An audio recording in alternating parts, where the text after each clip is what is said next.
дар даври 13-ами чемпионати Тоҷикистон оид ба футбол мо шоҳиди рақобати ду дастаи пешсафи футболи тоҷик Истиқлоли Душанбе ва Хатлони Бохтар гардидем.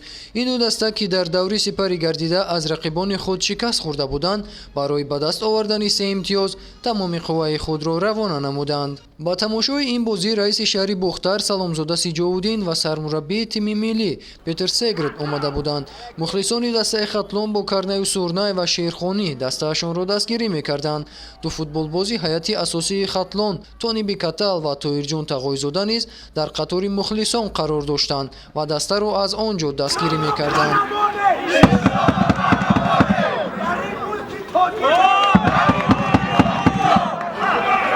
назорати бозӣ аз ҷониби дастаҳо баробар ба назар мерасид.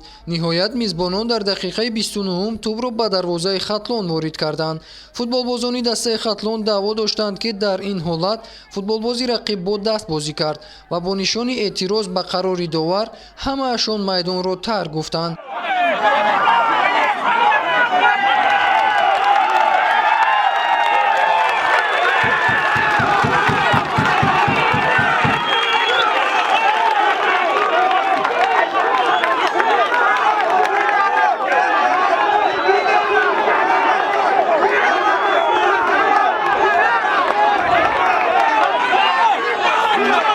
ҳамлагари Хатлон Жангатен ишора мекунад ки нисбати ӯ футболбозони рақиб дағал бозӣ мекунанд, вале ин ҳолатҳоро довари майдон нодида мегирад. баъди чанд дақиқа футболбозони Хатлон вориди майдон шуданд. дар идома дастаҳо ҳолатҳои хатарноки голзаниро ташкил мекарданд, вале то анҷоми бозӣ тӯб дигар хатти дарвозаро убур накард. ҳисоби ниҳоӣ 1-0 ба фоидаи дастаи Истиқлол шуд.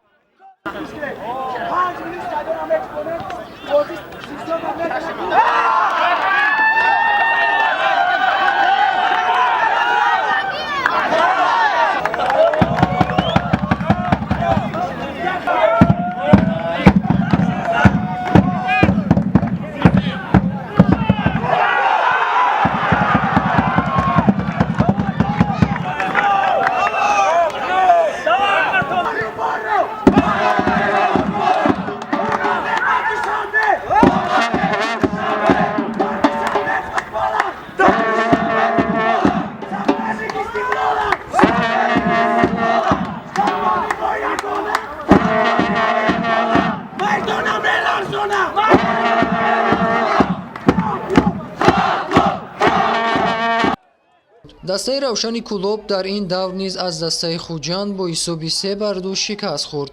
дастаи Файзкам бошад дар ду даври охир бозии хуб нишон дода истодааст. дар ин давр дастаи Регар Тадази Турсунзодаро бо ҳисоби 0-1 шикаст дода соҳиби 3 имтиёзи навбатӣ гардид. акнун дастаи Файзкам бо 21 имтиёз дар садри ҷадвал қарор гирифтааст.